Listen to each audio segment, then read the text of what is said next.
నిన్న గొప్ప విషయం చెప్పాడు, నేను నాకు చాలా ఆశ్చర్యం వేసింది, ఎందుకంటే నాకు బాగా తెలుసు కాబట్టి. పోలవరాన్ని ప్రారంభించింది నేనే, పూర్తి చేసేది నేనే అనేటువంటి మాట మాట్లాడాడు.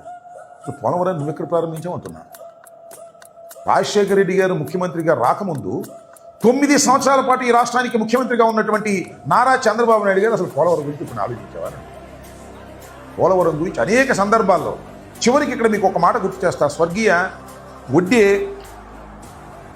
వడ్డే వీరభద్రరావు అని తెలుగుదేశం పార్టీకి చెందినటువంటి శాసనసభ్యుడే పనిచేశాడు. ఆయన ఇప్పుడు లేడు, చనిపోయాడు అనుకోండి. ఆయన పోలవరం గురించి ఇది చాలా ఇంపార్టెంట్ ప్రాజెక్టు, మీరు చెయ్యాలి అని పెద్ద ఎత్తున ఉద్యమం చేశాడు. సైకిల్ యాత్రతో ఢిల్లీ వెళ్ళాడు.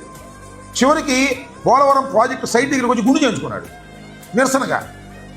అడుగుతా ఉన్నా, పోలవరం ప్రాజెక్టు ప్రారంభించింది నువ్వా? సిగ్గుంది అసలు నీకు?